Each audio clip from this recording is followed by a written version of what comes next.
आणि आश्चर्य बघा, जगातले अर्थशास्त्री समजून नाही राहिले की मोदीजींनी जादू नेमकी काय केली.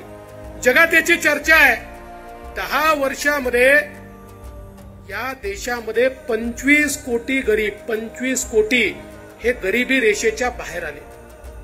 जगातले अर्थशास्त्री म्हणतात हा नेमका कुठला अर्थशास्त्राचा सिद्धांत आहे जो आम्ही कधी शिकलोच नाही, की गरीब कल्याणाचा अजेंडा चालवून जगातली 11वी सगळ्यात मोठी अर्थव्यवस्था असलेला भारत 11व्या व्यवस्थेवरनं 5व्या जगातल्या सगळ्यात मोठ्या अर्थव्यवस्थेकडे येतो.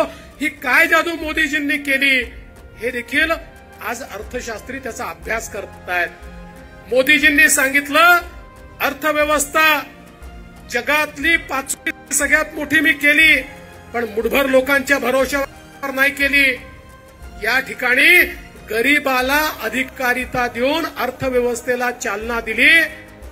गरीबाला घर दिलं, गरीबाला शौचालय दिलं, गरीबाला गॅस दिला, गरीबाला लाईट दिले, गरीबाच्या घरी पाणी दिलं. मुद्रा सारख्या योजनेच्या माध्यमातून 50 कोटी गरीब आणि मध्यमवर्गीयांना त्या ठिकाणी कर्ज देऊन कामाला लावलं.